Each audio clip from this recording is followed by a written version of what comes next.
Hello friends, स्वागत है आपके अपने परिवार एग्जाम पीक पावर में। एक सेकेंड। हेलो फ्रेंड्स, स्वागत है आपके अपने परिवार एग्जाम पीक पावर में। मेरा नाम है योगेंद्र और आज के सेशन में हम आपके लिए लेकर आ चुके हैं मोस्ट इंपोर्टेंट क्वेश्चंस जो कि आपके एग्जाम में पूछे जाएंगे। देखिए क्वेश्चंस में क्या पूछा जा रहा है। तो ओजोन परत के क्षरण का मुख्य कारण क्या है? ओजोन परत के क्षरण का मुख्य कारण क्या है? तो जल्दी से आप लोग देखिए इस क्वेश्चन का आंसर, जो कि मोस्ट इंपोर्टेंट क्वेश्चन हो जाता है आपके एग्जाम में। ये क्वेश्चन जो कि आने की संभावना समझिए कि 99% से भी क्या है तो ज्यादा है। तो आप लोग इस क्वेश्चन को कंप्लीट वॉच करके जाइएगा, समझ कर जाइएगा, समझे। और मैं बता दूं, अगर आप लोग इस पेपर का कंप्लीट तैयारी करना चाहते हैं तो आप लोग इसी वीडियो के डिस्क्रिप्शन बॉक्स में चले जाइए, वहां पे आप लोगों को प्लेलिस्ट का लिंक मिल जाएगा। तो वहां से जाकर आप लोग सीक्वेंस वाइज इस पेपर का कंप्लीट तैयारी कर सकते हैं। साथ ही साथ चैनल को सेशन को अभी तक आप लोग लाइक नहीं किए हैं तो पहले तो आप लोग इस सेशन को लाइक करें, अपने दोस्तों के साथ, अपने क्लासमेट के साथ सेशन को शेयर करें। साथ ही साथ चैनल को सब्सक्राइब करके बेल आइकन को ऑल पर प्रेस कर ले, ताकि आने वाले जितने भी सारे वीडियोज हो, क्लासेस हो, सबसे पहले आप लोगों को नोटिफिकेशन के माध्यम से प्राप्त हो सके, समझे।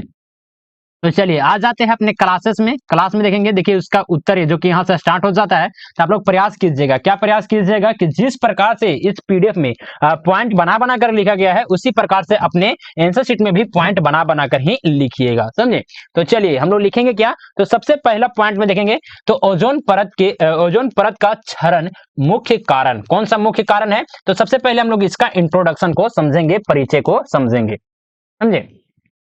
तो ओजोन परत पृथ्वी के वायुमंडल की एक परत है। क्या है तो ओजोन परत क्या है तो पृथ्वी के वायुमंडल की एक क्या है तो परत है, जो अस्ट्रोस्फेयर में स्थित है। कहां पे स्थित है तो अस्ट्रोस्फेयर में स्थित होती है। और मुख्य रूप से ओजोन जो कि O3 गैस से बनी होती है। और परत सूर्य से आने वाली हानिकारक पैरा बेगनी यानी कि यूवी किरणों को क्या करता है तो अवशोषित करता है, रोकता है, कर पृथ्वी पर जीवन की रक्षा करती है। कौन तो ओजोन परत। हालांकि पिछले कुछ दशकों में ओजोन परत का क्षरण कहने का मतलब है कि ओजोन लेयर का डेप्ली डेप्लीशन तेजी से हो रहा है, समझे ना। इसका मुख्य कारण मानव जनित गतिविधियों से होने वाला प्रदूषण और हानिकारक रसायनों का वातावरण में क्या हो रहा है तो उस उत्सर्जन से ही ओजोन परत में क्या हो रहा है तो छिद्र हो रहा है, समझे ना, या फिर क्षरण हो रहा है। चलिए नेक्स्ट में देखेंगे क्या तो ओजोन परत क्षरण के मुख्य कारण कौन कौन से हैं। तो चलिए एक एक कर हम लोग देखेंगे आगे। और आगे देखने से पहले जो भी स्टूडेंट इन सारे क्वेश्चंस का अगर आप लोग पीडीएफ डाउनलोड करना चाहते हैं या फिर व्हाट्सएप ग्रुप में ज्वाइन करना चाहते हैं तो आप लोग इस नंबर पे कॉन्टेक्ट कर सकते हैं, जो कि नंबर है 94 370 2606। आप लोग इस नंबर पे व्हाट्सएप मैसेज के जरिए हमसे कॉन्टेक्ट कर सकते हैं, किसी प्रकार का अगर कुछ भी डाउट वगैरह आपका रहता है तो सबसे पहले देखेंगे क्या तो क्लोरोफ्लोरोकार्बन यानी कि CFCS, क्लोरोफ्लोरोकार्बन ओजोन परत के क्षरण का सबसे बड़ा कारण है। CFCS रेफ्रिजरेटर, एयर कंडीशनर, एलो एलोसोल स्प्रे और प्लास्टिक फोम बनाने में उपयोग होते हैं।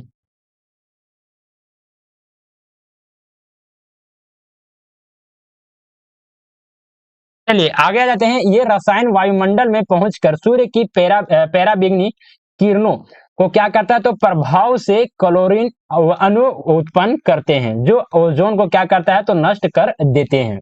आगे देखेंगे नेक्स्ट में आ जाता है क्या तो नेक्स्ट में हम लोग देखेंगे हलोन क्या होता है तो हलोन का उपयोग अग्निशमन उपकरणों में होता है।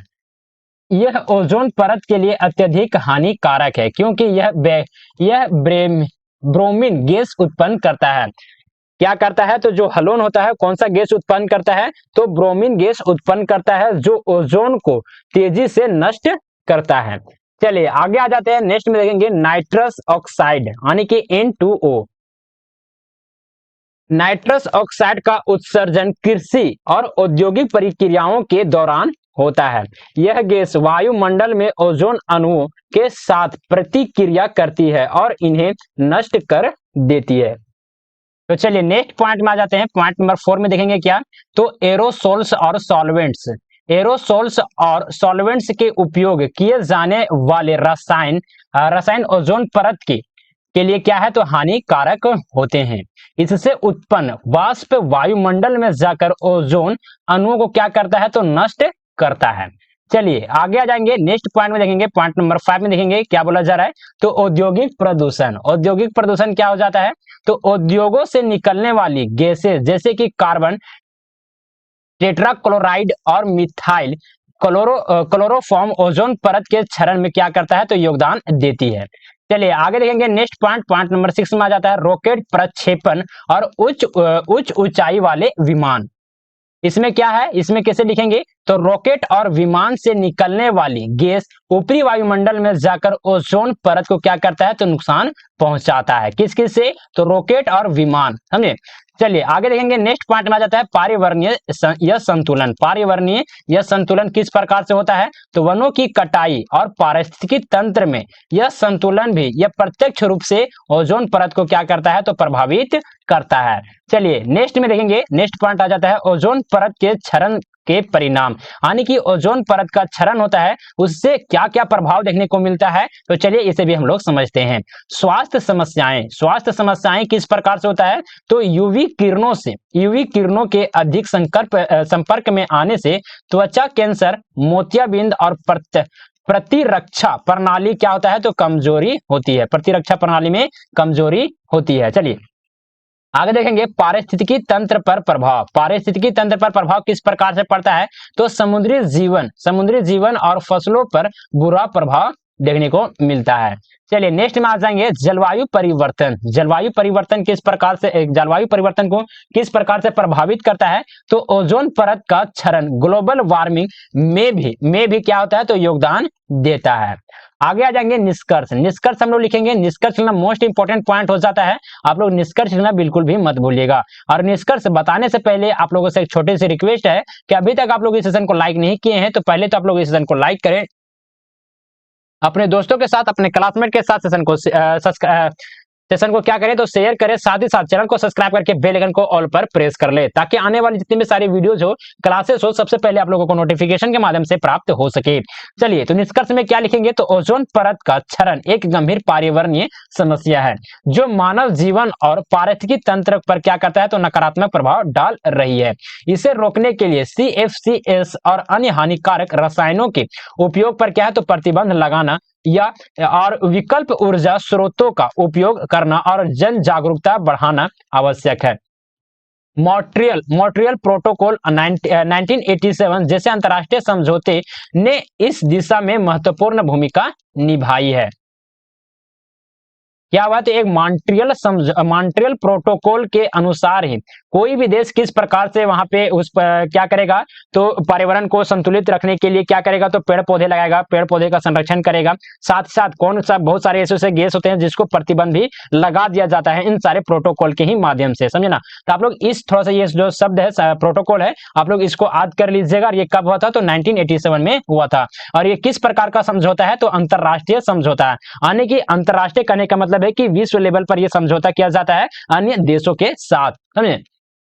भविष्य में सतत प्रयासों के माध्यम से ओजोन परत की रक्षा करना हर किसी की जिम्मेदारी है, समझे। तो चलिए देखिए यहाँ पे बहुत सारा जो कि कंटेंट तैयार कर लिया गया है इसी पेपर का। अगर आप लोग सीक्वेंस वाइज इस पेपर का कंप्लीट तैयारी करना चाहते हैं तो आप लोग इसी वीडियो के डिस्क्रिप्शन बॉक्स में चले जाइए, वहां पे आप लोगों को प्लेलिस्ट का लिंक मिल जाएगा। तो वहां से जाकर आप लोग सीक्वेंस वाइज इस पेपर का कंप्लीट तैयारी कर सकते हैं। प्लेलिस्ट में लगभग आपको 15 से लेकर 20 क्लास दिए जाएंगे। अगर आप लोग इतना क्लास को कंप्लीट वॉच कर लेते हैं तो आपके एग्जाम में एक भी क्वेश्चन नहीं छूटेगा। और जो भी स्टूडेंट इन सारे क्वेश्चंस का अगर आप लोग पीडीएफ या फिर व्हाट्सएप ग्रुप में ज्वाइन होना चाहते हैं तो आप लोग इस नंबर पे कांटेक्ट कर सकते हैं, जो कि नंबर है 94 370 2606 94 आप लोग इस नंबर पे व्हाट्सएप मैसेज के जरिए हमसे कांटेक्ट कर सकते हैं किसी प्रकार का अगर कुछ भी डाउट वगैरह होता है तो। साथ ही साथ आप हमें कमेंट करके जरूर से जरूर अपना फीडबैक भी जरूर से जरूर देने का प्रयास कीजिएगा, काम कीजिएगा, समझे। तो चलिए सेशन को यहीं पर एंड अप करते हैं, मिलते हैं आप लोग अगले सेशन में, तब तक के लिए जय हिंद, वंदे मातरम।